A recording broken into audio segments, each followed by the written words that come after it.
Every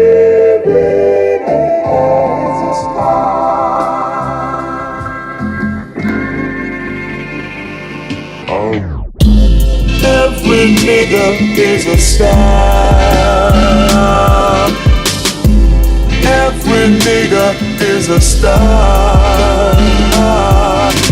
With the night that you and I, and every nigga is a star.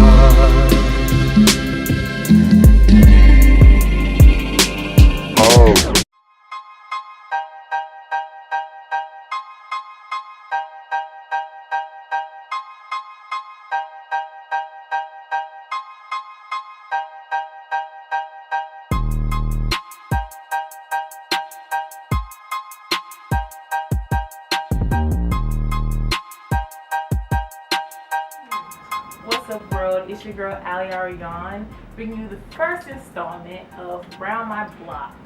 And today we have the wonderful brothers of Camp Ryan. Say hello, guys. What up, what up, what up? What's up, y'all? Hey, mama. Mama, we made it. So we're gonna get right into it and let the people know what Camp Ryan is. So Camp Ryan, well, first of all, I'm Cam. I make up the Cam and Camp Ryan. And I'm Panama. I make up the P, the single letter by himself. Yes, that's me. And I'm Ryan, so I make up the full Ryan. You know what I mean? So bring us into the gist and the concept behind Camp Ryan. The concept behind Camp Ryan is to basically build an ecosystem of people who love other people. So within that, we've noticed that there was like an area that we could feel from like our parents, like grandparents that had like Salvation Army, Goodwill, and things like that. Those are their ways to give back to their community and kind of, tap into it.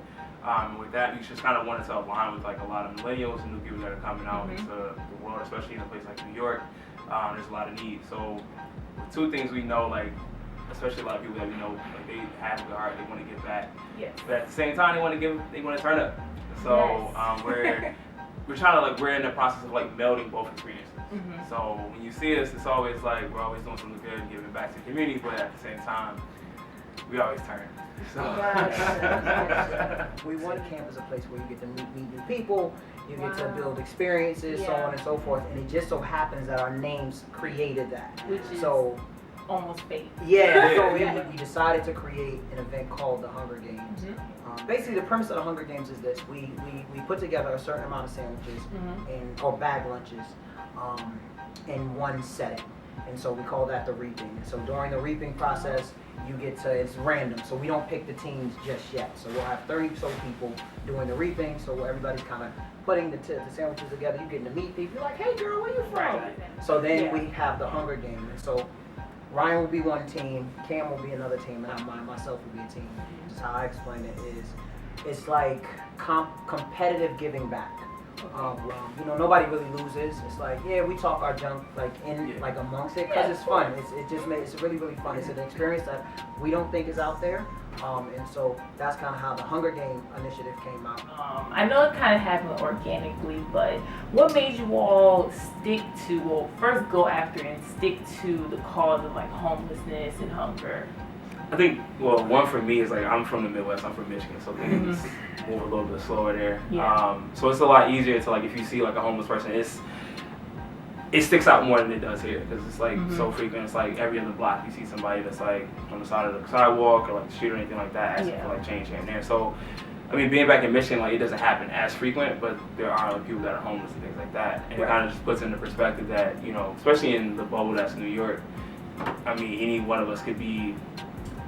Anything could happen. I mean, a lot of us live paycheck to paycheck and could be in the same position of the same people that we're helping. So that's what kind of really stuck in, it's a constant need, consistent. So that was one of the biggest things that really kind of rocked my head, coming from Chicago, but being from Michigan, Chicago was cool, but this is intense.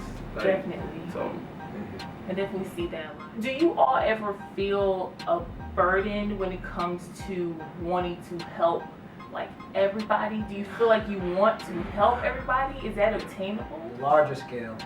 The American food waste, how much food we throw out. Yes.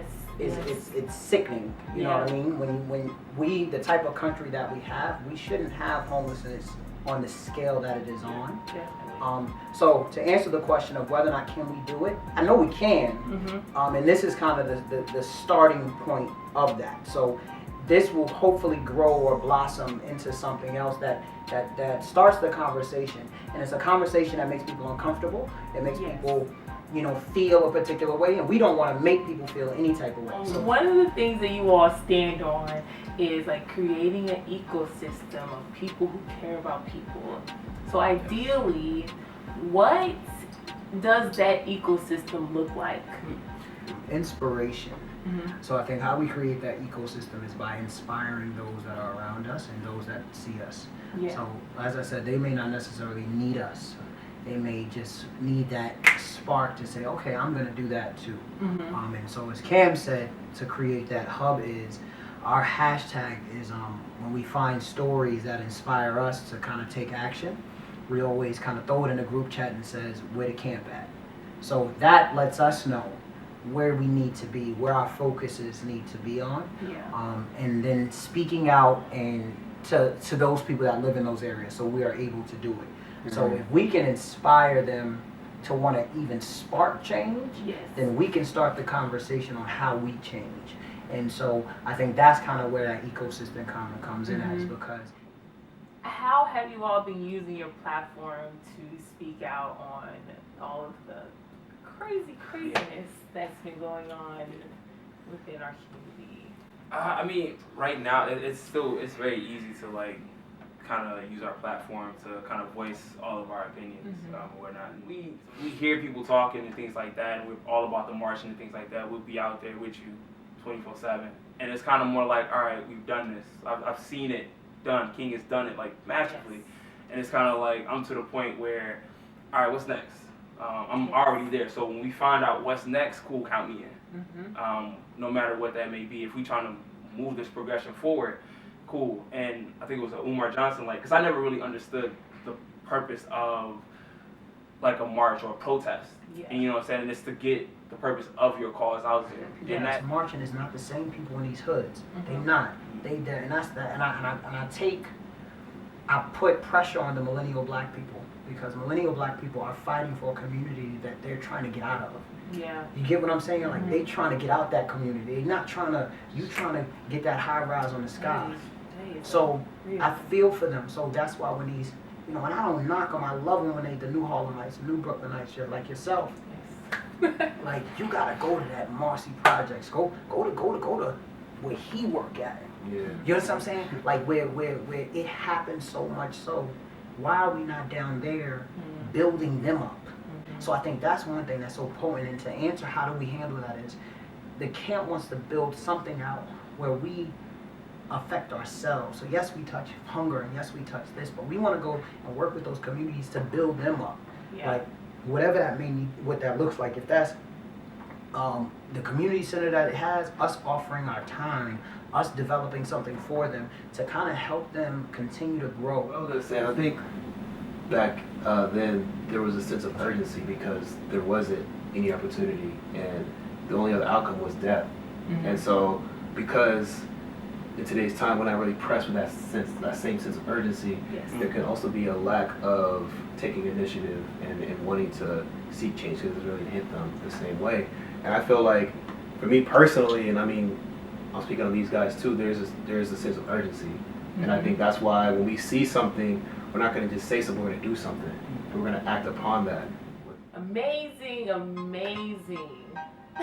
to be around this group of intelligent, driven, melanated. Don't forget that. We melanated out here. And I got a beard.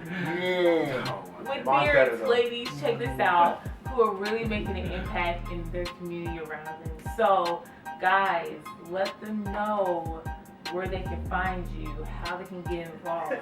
You can look us up on our website, www.campryan.com. We also have our Instagram page, camp.ryan. Again, that's camp.ryan. We also follow back. Additionally, we have a Facebook page that's kind of in the works, you know what I'm saying? But you can also follow us there. But I mean, Email. yes, if you go to email us at campryan.com. Say that again, because it's a little tricky. Right. It's a little tricky. Email us at campryan.com. So at any point in time, if you want to donate to any of our initiatives, whether it's the Hunger Games, Damn Summer, you'll be able to do so. So you'll be able to get a Camp Ryan shirt, any of the buttons that we have coming out, and that's how you'll be able to actually choose which initiatives you want your funds and donations to affect. You can actually see how it affects your community. So officially, because of the love you showed us, you are officially Oh, the camper. We're gonna give you the oh. official Camp Ryan. I got both the buttons. colorways, y'all. Yes. I'm official. You're officially camping out. I'll put this on. Yes. So that concludes our first segment of Round My Block. Thank you for joining me, guys. Of course, man. And this is your girl, Aley Arion, signing off, y'all. Peace.